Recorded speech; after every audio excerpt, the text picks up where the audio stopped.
crazy with it because you don't want to end up picking up your waist by building your obliques. So he's going straight on, and he's using a weight that he can control.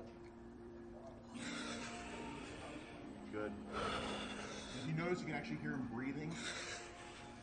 And what he's doing actually with his breathing is he's being able to control his breathing by breathing out on the way up, and then being able to hold slightly that he comes down, blowing out, and then as you blow out and you come back down, you want to be able to contract all the way, and that's exactly what he's doing.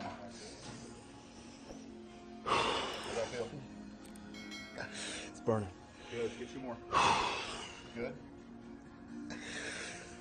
1 more.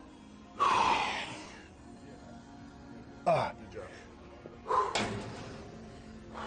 Good. Again, the key with this is not to use too much weight, and you don't want to end up twisting too much. A little bit's okay, but if you have a natural tendency to have put on a lot of size onto your obliques, you got to really watch the amount of resistance and the amount of flexing you're doing on the sides.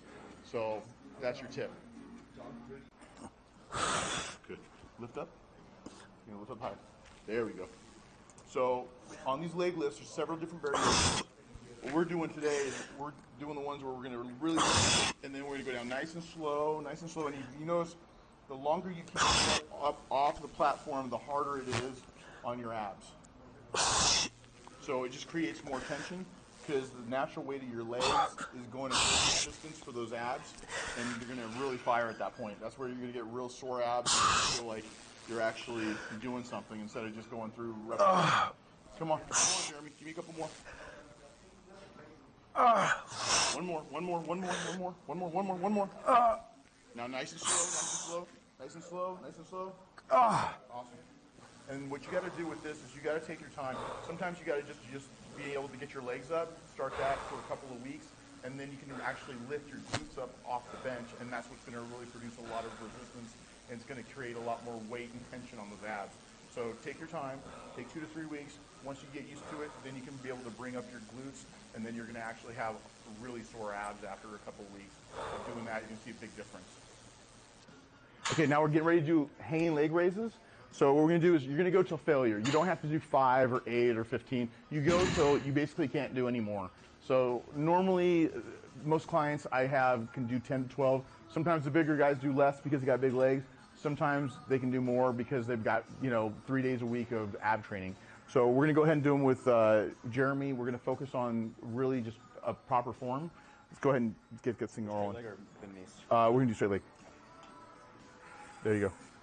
So the key here is making sure that you don't have too much momentum. Good.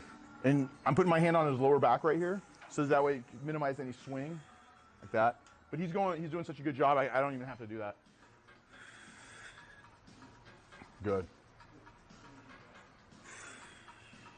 Good. Squeeze all the way up.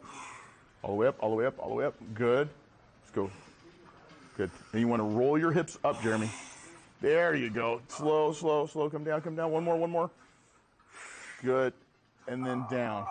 Good. Now, when you get really good at this, you can keep your legs super straight. You can do variations with your knees bent, go up. I like to tend to have my clients keep their toes pointed because what it does is it helps create more tension.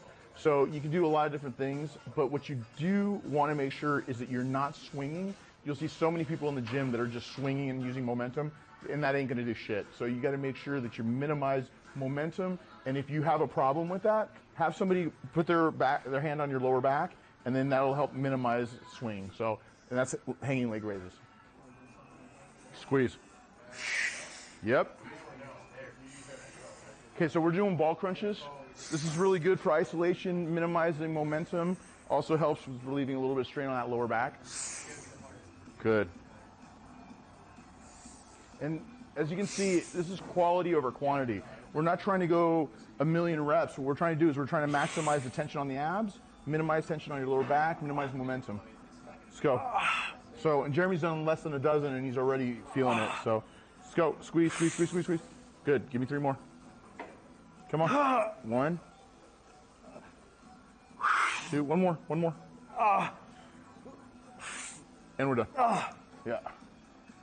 So again, ball crunches minimizes risk of lower back pain, also minimizes momentum.